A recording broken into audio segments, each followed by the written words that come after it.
মিত্ৰতাকেন্দ্ৰিক কিছুমান ধূসৰ ছবি অসমবাসী ৰাইজৰ মাজলৈ গৈ আছে। সেয়েহে আমি কিছুমান কথা অসমবাসী ৰাইজক স্পষ্ট কৰি দিবৰ কাৰণে আজিৰ এই সংবাদমেল সম্বোধন কৰিছোঁ। আমাৰ ৰাইজৰ দলৰ দলীয় সিদ্ধান্ত অনুসৰি বিগত ৩-৪ দিন দলৰ সভাপতি অখিল গগৈ ডাঙৰীয়াকে প্ৰমুখ্য কৰি আমাৰ দলৰ কোনেও মৃত্যতা সন্দৰ্ভত কোনো ধৰণৰ মন্তব্য ৰাজহুৱাকৈও দিয়া নাই আৰু সংবাদ মাধ্যমৰ সন্মুখতো দিয়া নাই। কিন্তু এইকেইদিনত আমি দেখা পাইছোঁ যে অসম প্ৰদেশ কংগ্ৰেছৰ সন্মানীয় সভাপতি গৌৰৱ গগৈ ডাঙৰীয়াই সংবাদ মাধ্যমৰ আগত বক্তব্য দাঙি ধৰি কৈছে যে কংগ্ৰেছ দলৰ তৰফৰ পৰা ৰাইজৰ দলক এটা ভাল প্ৰস্তাৱ দিয়া হৈছে। কংগ্ৰেছে ৰাইজৰ দলৰ উত্তৰৰ বাবে বাট চাই আছে আৰু মিত্ৰতাৰ বল এতিয়া ৰাইজৰ দলৰ কোৰ্টত। এই বক্তব্য আৰু অনুৰূপ ধৰণৰ বক্তব্য গৌৰৱ গগৈ ডাঙৰীয়াই সংবাদ মাধ্যমৰ আগত এইকেইদিন বক্তব্য দাঙি ধৰি ৰাখিবলৈ আহি পাইছোঁ। আৰু অসমৰ ৰাইজে হয়তো ভাবিব পাৰে যে কংগ্ৰেছ দলে আমাক সঁচাকৈ এটা ভাল প্ৰস্তাৱ দিছে আৰু আমি ৰাইজৰ দলে এই ক্ষেত্ৰত হুহুকা পিছলা কৰি মৃত্যতা পিছুৱাই আছোঁ। আৰু যিহেতু এইকেইদিন আমি আমাৰ দলীয় সিদ্ধান্ত অনুসৰি দলৰ সভাপতি অখিল গগৈ ডাঙৰীয়াকে প্ৰমুখ্য কৰি কোনেও কোনো ধৰণৰ ৰাজহুৱা মন্তব্য সংবাদ মাধ্যমৰ আগত মন্তব্য দিয়া নাই, সেইকাৰণেই অসমবাসী ৰাইজেও হয়তো আমাক কিছু ভুল বুজিব পাৰে। সেইকাৰণে আমি কথাকেইটা স্পষ্ট কৰি দিব বিচাৰিছোঁ। গৌৰৱ গগৈ সংবাদ মাধ্যমৰ আগত কোৱা কংগ্ৰেছৰ দলে দিয়া আমাক যি ভাল প্ৰস্তাৱ, সেই ভাল প্ৰস্তাৱটোনো কি? সেই প্ৰস্তাৱ অনুসৰি আমি ৰাইজৰ দলে খেলিব বিচৰা, আমি ৰাইজৰ দলে প্ৰতিদ্বন্দ্বিতা কৰিব বিচৰা 4খন আসনহে পোনপটীয়াকৈ আমাৰ দলক দিয়া হৈছে। আপোনালোক সংবাদ মাধ্যমে জানে, অসমৰ ৰাইজক আমি জনাইছোঁ যে আমি ৰাইজৰ দলে অসমৰ গৰিষ্ঠ সংখ্যক সমষ্টিত নিৰ্বাচনী কুচকাচ চলায়ো মিত্ৰতাৰ স্বাৰ্থত বিজেপিক পৰাভূত কৰাৰ স্বাৰ্থত আমি সীমিত সংখ্যক আসনত প্ৰতিদ্বন্দ্বিতা কৰাৰ সিদ্ধান্ত গ্ৰহণ কৰিছিলোঁ। সেই অনুসৰি আমি প্ৰথমে কংগ্ৰেছ দলৰ নেতৃত্বক এখন ২৭জনীয়া সমষ্টিৰ তালিকা দাখিল কৰিছিলোঁ। পৰৱৰ্তী সময়ত আলোচনা মৰ্মে এই তালিকা আমি ২২খনলৈ সীমিত কৰোঁ। কিন্তু তেতিয়াও আমাক প্ৰদেশ কংগ্ৰেছৰ নেতৃত্বই জনায় যে আমাক ২২খন আসন এৰি দিবলৈ তেখেতসকলৰ অসুবিধা হ'ব। সেয়েহে আমি ৰাইজৰ দলৰ কৰ্ণধাৰ সমিতিৰ সিদ্ধান্ত গ্ৰহণ কৰিলোঁ আৰু কৰ্ণধাৰ সিদ্ধান্ত সমিতি গ্ৰহণ কৰি আমি ১৮জনীয়া এখন সমষ্টিৰ তালিকা তেখেতসকললৈ প্ৰেৰণ কৰোঁ আৰু তাৰ পৰা আমি ১৫টা সমষ্টি বিচাৰোঁ। আমি ১৮জনীয়া এখন সমষ্টিৰ তালিকা দাখিল কৰোঁ আৰু তাৰ পৰা আমি তেখেতসকলৰ পৰা আমি ১৫টা সমষ্টি বিচাৰোঁ। আমাৰ লগত হোৱা আলোচনা মৰ্মে কংগ্ৰেছ দলৰ সভাপতি গৌৰৱ গগৈ ডাঙৰীয়াই জনোৱা খবৰ মতে আমি 19 ফেব্ৰুৱাৰী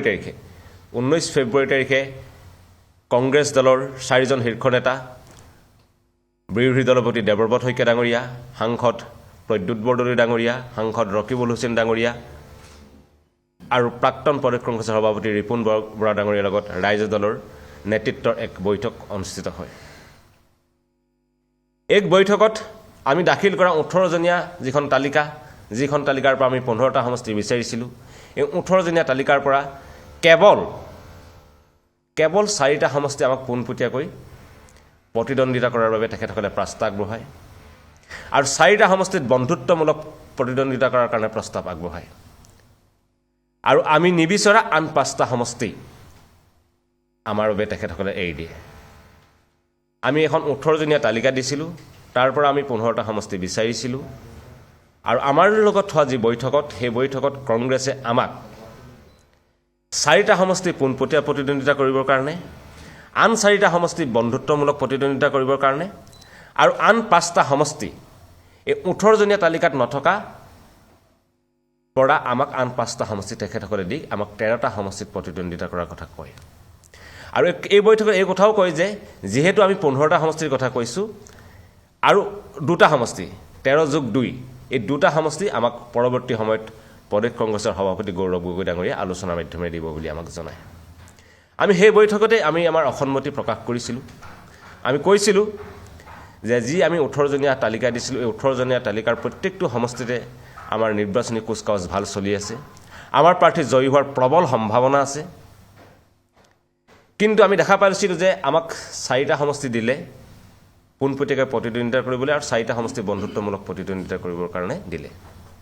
যেহেতু আমাৰ জয়ী হোৱা সম্ভাৱনা থকা সমষ্টিত আমাক প্ৰতিদ্বন্দ্বিতা কৰাৰ কাৰণে তেখেতসকলে নিদিলে যেহেতু আমি বিচাৰি থকা আসনত তেখেতসকলে বন্ধুত্বমূলক বিচাৰি থকা দুখন আসনত বন্ধুত্বমূলক প্ৰতিদ্বন্দ্বিতাৰ কথা ক'লে গতিকে আমি আমাৰ অসন্মতি তেখেতসকলক প্ৰকাশ কৰি উক্ত দিনাৰ বৈঠক আমি ইমানতে সমাপ্তি ঘটিছিল 19 ফেব্ৰুৱাৰী দিনাৰ বৈঠক 19 ফেব্ৰুৱাৰীত এই বৈঠক অনুষ্ঠিত হৈছিল পৰৱৰ্তী সময়ত প্ৰদেশ কংগ্ৰেছৰ শীৰ্ষ নেতৃত্বৰ লগত সভাপতি গৌৰৱ গগৈ ডাঙৰীয়াৰ লগতো আমাৰ সভাপতি অখিল গগৈ ডাঙৰীয়াৰ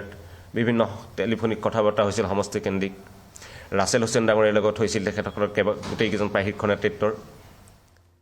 আৰু তেতিয়াও আমি আমাক যি তালিকাত দিছে 13জনীয়া সমষ্টিত আমাক দাখিল কৰিছে সেয়া আমি আমাৰ অসন্মতি প্ৰকাশ কৰিছিলোঁ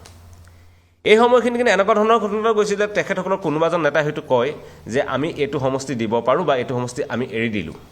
কিন্তু পৰৱৰ্তী সময়ত আকৌ আমাক জনায় যে নাই নহয় এইটো সমষ্টি আমি আমাক এৰি দিব নোৱাৰোঁ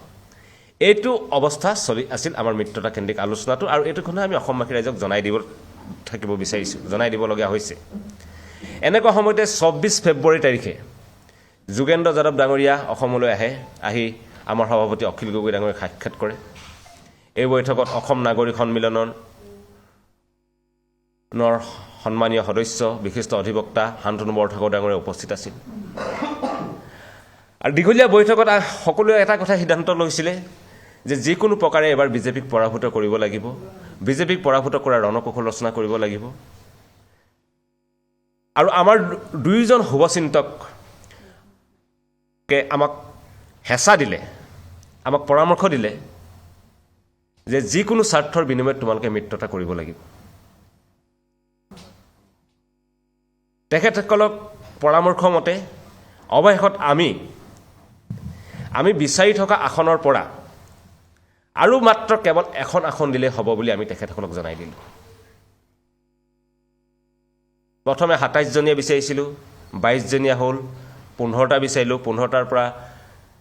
4টা পোনপটীয়াকৈ দিলে 4টা বন্ধুত্বপূৰ্ণক দিলে 5টা আমি নিবিচৰা দিলে তাৰপিছত আমি যে ক'লোঁ যে আমি কৈছিলোঁ আমাক নহ'ব আমাৰ বহুতকেইটা জিকি থকাৰ সম্ভাৱনা আছে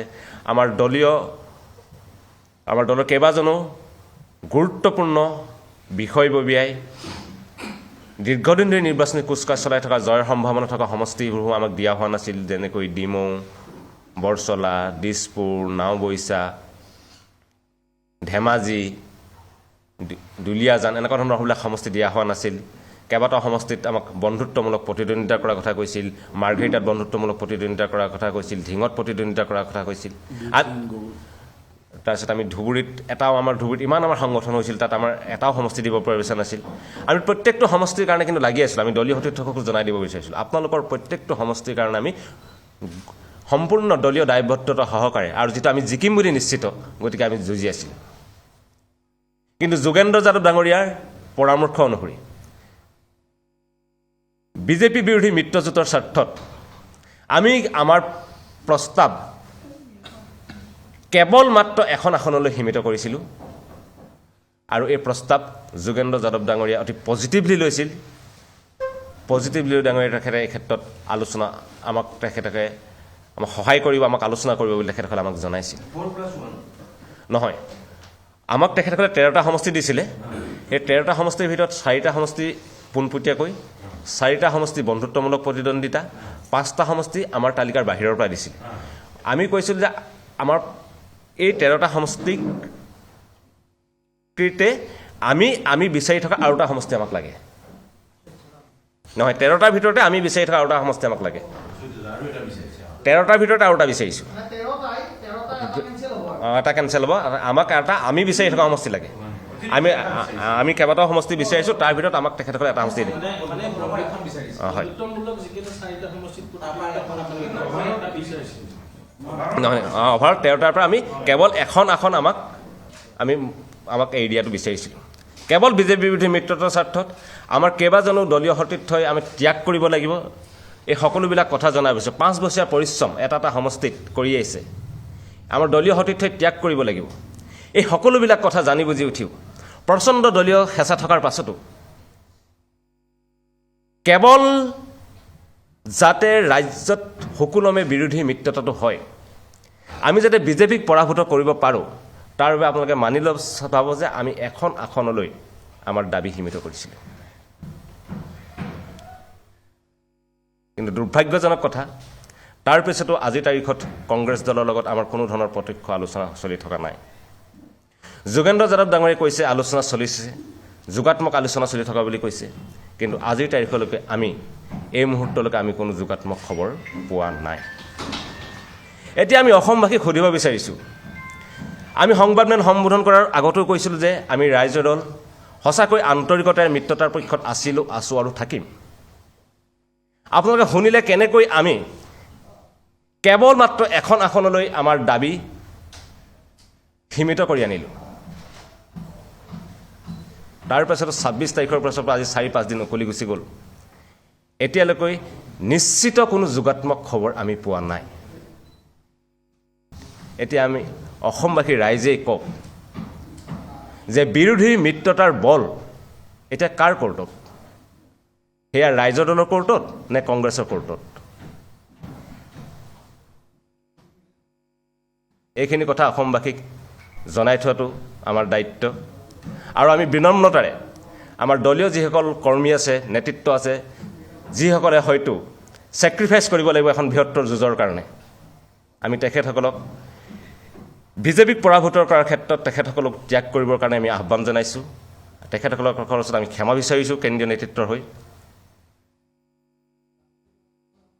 কিন্তু যিকোনো মূল্যৰ বিনিময়ত আমি বিজেপিৰ বিৰুদ্ধে এবাৰ এক হৈ যুঁজিব বিচাৰিছোঁ বিজেপিক এবাৰ পৰাভূত কৰিব বিচাৰিছোঁ এই বাৰ্তা আমি অসমবাসী ৰাইজক দিব বিচাৰিছোঁ আৰু অসমবাসী ৰাইজৰ পৰা এই মুহূৰ্তত আমি হয়তো দিহা পৰামৰ্শ বিচাৰিম যে কেনেকৈ আমি সকলোৱে একলগ হৈ বিৰোধীৰ মিত্ৰতা যুঁজখন আগবঢ়াই যাব পাৰোঁ বা যি অচলাৱস্থা সৃষ্টি হৈছে মিত্ৰতা কেন্দ্ৰিক এই মিত্ৰতা কেন্দ্ৰিক এমাহ যোৱা ধৰি যি অচলাৱস্থা সৃষ্টি হৈছে এই ক্ষেত্ৰত আমি আমাৰ ৰাইজৰ দলৰ কৰণীয় কি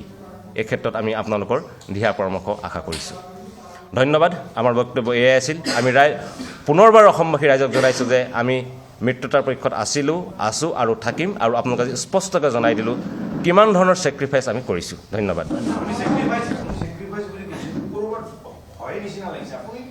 নিজেই কৈছে যে ইমান আপোচ কৰিছোঁ অখিল আমি সদায় বৰ্ডলি আগত বহি থকা এজন নেতাৰ ওপৰত এজন নেতাই আপুনি আপোনাৰ 15 মিনিট প্ৰশ্নটো সম্পূৰ্ণ কৰিব দিব 25ৰ পৰা আহি নামি একৰ অতিৰিক্ত এখন আপোনালোকে 19 তাৰিখৰ পৰা দিয়া নাই তাৰপিছতো আপোনালোকে কংগ্ৰেছক ক'ৰবাত যেন কাকুতি মিনতি কৰি আছে সেই মেছেজটো যোৱা নাই জানো মই ভাবোঁ এয়া কোনো কাকুতি মিনতিৰ মেছেজ যোৱা নাই এয়া বিজেপিৰ বিৰুদ্ধে সকলো ত্যাগ কৰি যুঁজিব পৰা এটা দলৰ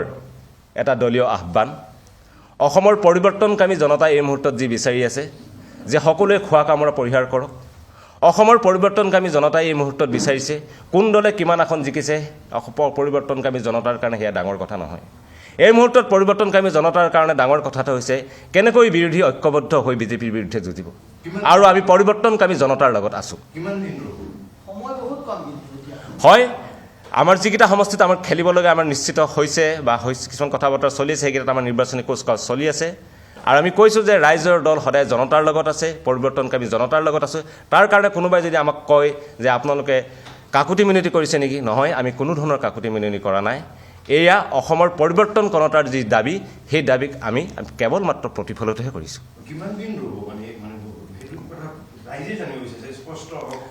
আমাক যোগেন্দ্ৰ যাদৱ ডাঙৰীয়াই জনাইছে যে আলোচনা চলি আছে আমি আশা কৰিম যাতে কম দিনৰ ভিতৰতে মিত্ৰতাৰ ভিতৰত এইখিনি সমাপ্তি ঘটিব আৰু অসমৰ পৰিৱৰ্তনকামী যিটো জনতাই বিচাৰিছে যে আমি সকলো বিৰোধী একলগ হৈ বিজেপিৰ বিৰুদ্ধে যুঁজিম তাৰ কাৰণে আমি উন্মুখ হৈ আছোঁ আমাৰ কোনো ধৰণৰ মই ভাবোঁ যে এইটো ডেডলাইন দিয়াৰ খেল নহয় এইটো এটা অতি ছিৰিয়াছ ঘটনা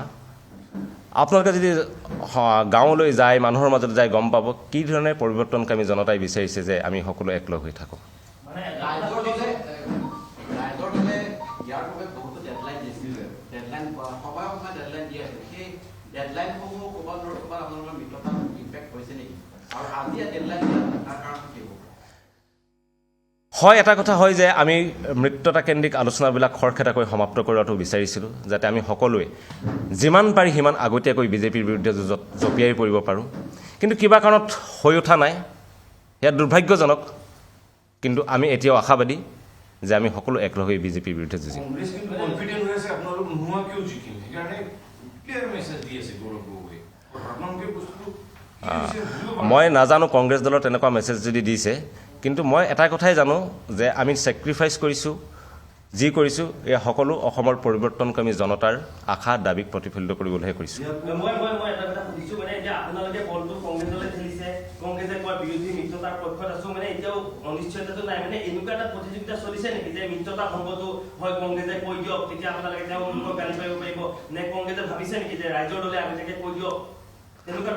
মই এতিয়াই আমি এটা কথাই ক'ব পাৰোঁ যে যোগেন্দ্ৰ যাদৱ ডাঙৰীয়াই কৈছে যে আমাৰ যি দাবী সেয়া খুব উচিত দাবী আমি এইটো পাব লাগে বুলি কৈছে আৰু তেখেতে আলোচনা যোগাত্মক দিশত চলি থকা বুলি জনাইছে কিন্তু এই মুহূৰ্তত অসমবাসী ৰাজনীতিৰ দুখৰ কেইবাটাও সমষ্টিৰ ভিতৰত এটা সমষ্টি মানে এটা নিৰ্দিষ্ট সমষ্টি নহয়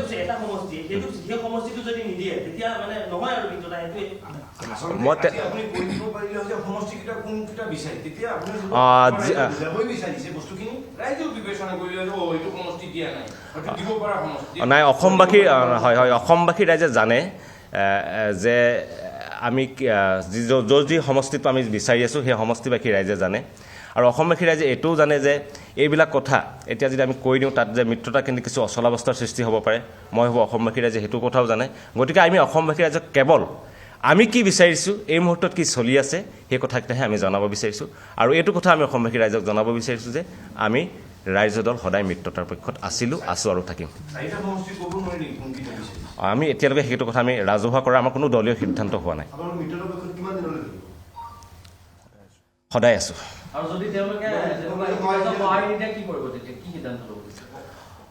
আমি পুনৰ সেইকাৰণে আমি যি অসমবাসী জনতাৰ পৰা দিহা পৰামৰ্শ বিচাৰিছোঁ যিটো অচলাৱস্থা হৈছে আৰু কিবা কাৰণত যদি আমাক কয় যে আমাৰ লগত মিত্ৰতা নকৰে কি সেই সময়ত আমি অসমবাসীৰ ৰাইজৰ দিহা পৰামৰ্শ লৈ নিশ্চিতভাৱে আগবাঢ়িম নাই সেইটো আমি ইতিমধ্যে কংগ্ৰেছ নেতৃত্বই গম পাইছে আৰু সেয়া অসম প্ৰদেশ কংগ্ৰেছ নেতৃত্বই গম পাইছে আৰু AICC APCC আৰু AICC দুয়োটাই সেইটো কথা অৱগত হৈছে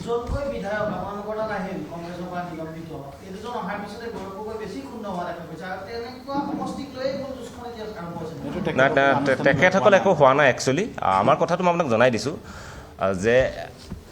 18 ফেব্ৰুৱাৰী তাৰিখে চেয়াৰমেন আলী ডাঙৰীয়াই আমাৰ দলত আনুষ্ঠানিকভাৱে যোগদান কৰিছিলে কংগ্ৰেছ নেতৃত্বৰ লগত যিখন বৈঠক অনুষ্ঠিত হৈছিল সেইখন 19 ফেব্ৰুৱাৰী তাৰিখে অনুষ্ঠিত হৈছিল আৰু 19 ফেব্ৰুৱাৰী তাৰিখে আমাৰ যি বন্ধুত্বমূলক প্ৰতিদ্বন্দ্বিতা আসনৰ কথা কৈছিল তাৰ ভিতৰত এটা সমষ্টি আছিল চেয়াৰমেন আলী আহমেদে প্ৰতিদ্বন্দ্বিতা কৰিবলগীয়া মন্দিয়া সমষ্টিটো গতিকে তেতিয়ালৈকে এই ক্ষেত্ৰত কোনো ধৰণৰ আপত্তি নাছিল আমাক আসন এৰি দিয়ালৈকে আপত্তি নাছিল তাৰপিছত হঠাতে কিয় এই ধৰণৰ এটা কথা বতৰাটো চলিছে সেই কথাটো আমাৰ কাৰণে এক অবুজ হাতৰ হৈ আছে বহুতে ক'ব বিচাৰে মানে কংগ্ৰেছ আৰু এই ৰাইজৰ দলৰ যিটো কাজিয়া এই কাজিয়াটো লাগি আছে অকল সংখ্যালঘু সমষ্টিক লৈ সেই কথাটো মানে আপোনালোকে বিচাৰি থকা সমষ্টিকেইটা সেইটো মানে উজনিৰ নামনিৰ নে সংখ্যালঘু অধ্যুষিত সমষ্টি আমি বিচাৰি থকা সমষ্টি আমি কৈছোঁ যে আমি দলে খুব ভাল ধৰণৰ প্ৰতিদ্বন্দ্বী হয় কোচকাল চলাই থকা ডিমৌ পোৱা নাই বৰচলা পোৱা নাই নাওবৈচা পোৱা নাই ধেমাজি পোৱা নাই গতিকে এইবিলাকৰ বিভিন্ন ধৰণৰ সমষ্টি পোৱা নাই দলগাঁও তেখেতসকলে আমাক এৰি দিছে ইতিমধ্যে এনেকুৱা বিভিন্ন সমষ্টিৰ পৰা মধ্য অসমতো থাকিব পৰা আমি তেনেকুৱা ধৰণৰ সমষ্টিৰ পৰা আমি কেৱল এটা মাত্ৰ সমষ্টি বিচাৰিছোঁ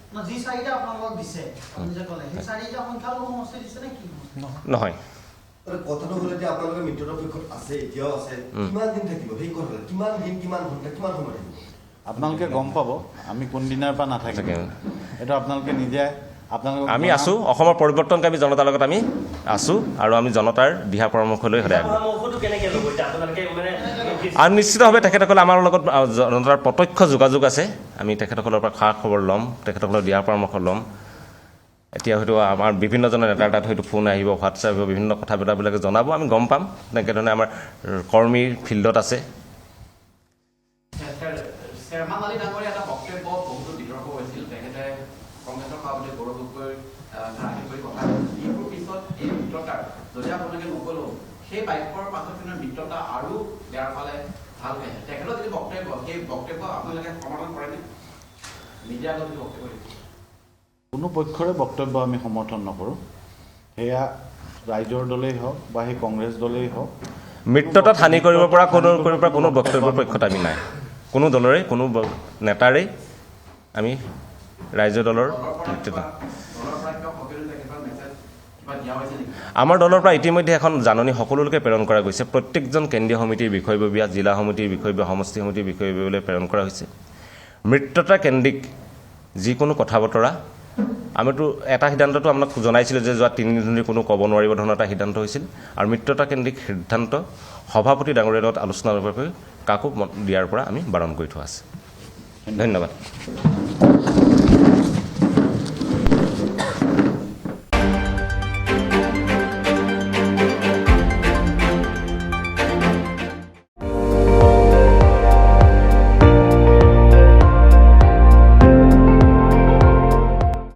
আপুনি চাই আছে ND24 সৰ্বশ্ৰেষ্ঠ নহয় সৰ্বোত্তমৰ দৌৰত।